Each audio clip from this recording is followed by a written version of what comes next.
Welcome everyone. In today's session, we are going to discuss about Macaulay's Minute on Indian Education System.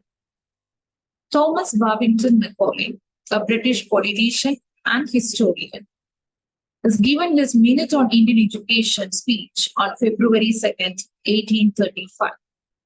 The intention behind Macaulay's Minute on Indian Education System is to prove that Indian natives needed to be educated in English. Britishers started giving education to Indians during the first part of the 19th century.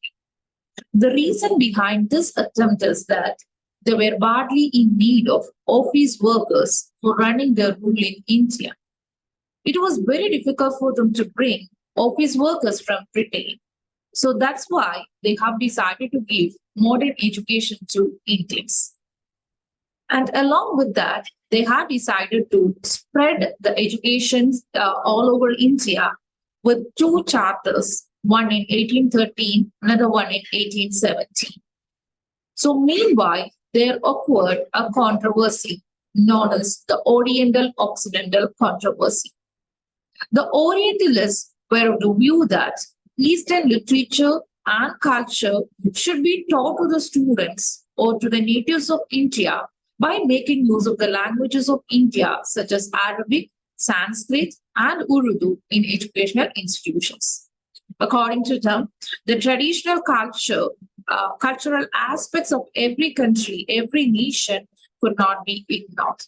On the other hand, the Occidentals argued that education system should concentrate on European literature and culture, and the medium of instruction should be English.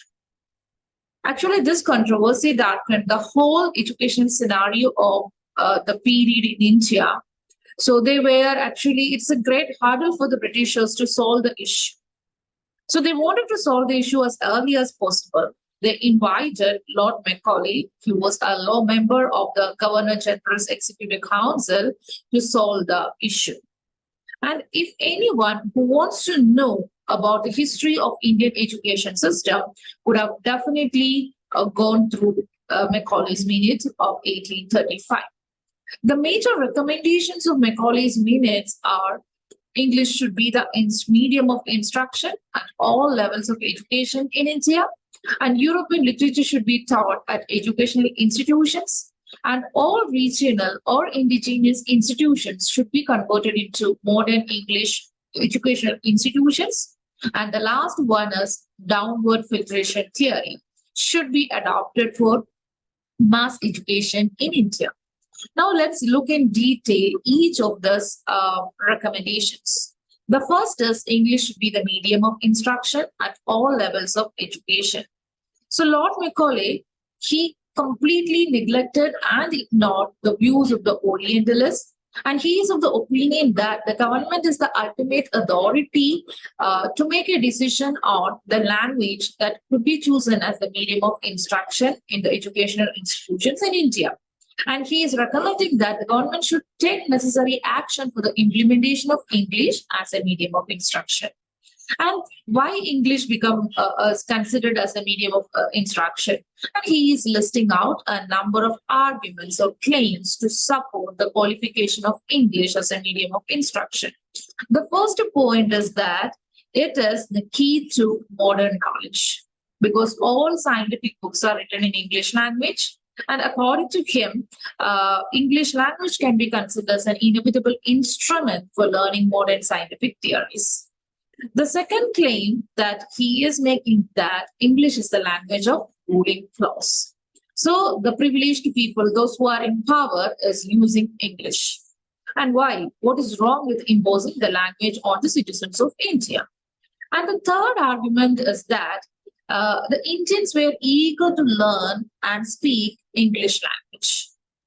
And the fourth argument is definitely English language would bring renaissance in India because they had previously experienced this with many countries in the world. So these are the arguments put forwarded to support the claim of English as a medium of instruction than the languages of India. And in this particular section, he is making a comparison of English language with that of the native languages of the Oriental tongues of India. And he always keeps a contempt towards the Indian languages, Indian culture, or Indian educational system so far followed. So all these arguments seems to be very arrogant, and it definitely hurts the people of India, humiliated the ego of the people of India. And anyway, the feeling that is ultimately created as the Britishers were trying to impose the language on the people of India. And the second argument is European literature should be taught at educational institutions. Here also, he completely rejected the views of the Orientalists, and he never valued any literature that is written in the East as having a kind of merit, and his attitude is like they are devoid of any merit. And he was not ready to give any space for any arguments put forward by the Orientalists. And he even made some controversial statement by making a statement by mentioning the value of European literature. The the more the more arrogant one is a single shelf of a good European library is worth the whole native literature of India and Arabia. And it was definitely a devastating and insulting to the people of India. And his intention is visible by implementing English education system, that is to create a class of persons Indian in blood and color, but English in taste, in opinion, in morals, and in intellects. So the statement Indian European literature should be mandatory in all educational institutions can be considered as an illogical and awkward suggestion. And the third argument is all regional or indigenous institutions should be converted into modern English educational institutions.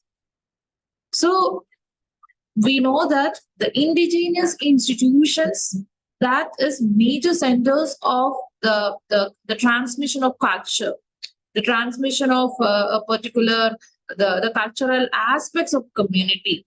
And if they are going to stop or convert this into English educational institutions, definitely the people of India will react. So it created a great fuss among the people of India.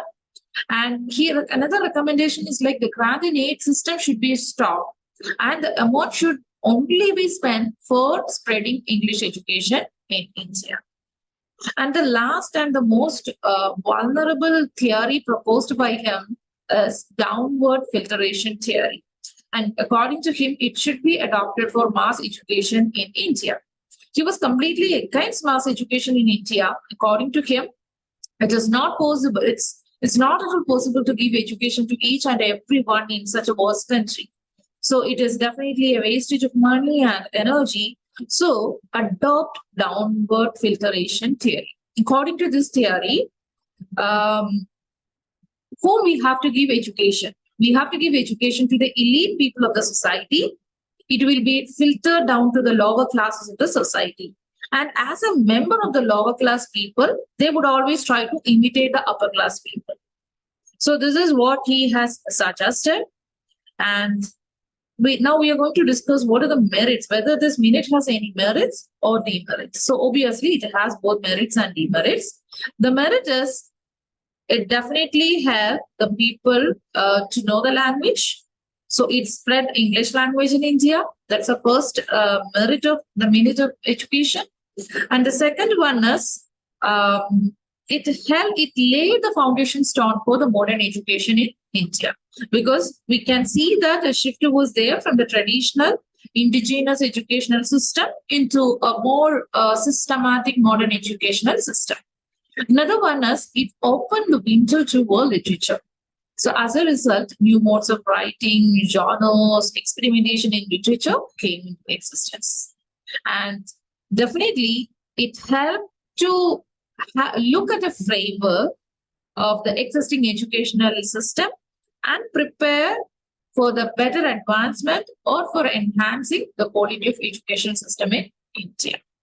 So when we look into the demerits of Macaulay's minute, It was definitely intended to solve the controversy, the Oriental Occidental controversy, but in fact, it added more fuel to the burning fire. So he was not ready to give ear to any one of the views of the Orientalists. He not only rejected their requests, but also insulted their points very brutally. So his argument is that English was the key to modern knowledge. That was a reality, but it was impractical to give education to Indians at all levels in English medium during the time, as it was just a starting stage of modern education in India. And similarly, the statements that he had made, especially the one a single shelf of good European library was worth the whole native literature of India and Arabia, humiliated the native people. And the notorious downward filtration theory that also calls for creating two groups of people as educated and uneducated, and the upper class people never help the lower class people in gaining better education and improving the quality of their life. So these are the merits and demerits of Macaulay's Minute on Education. Thank you.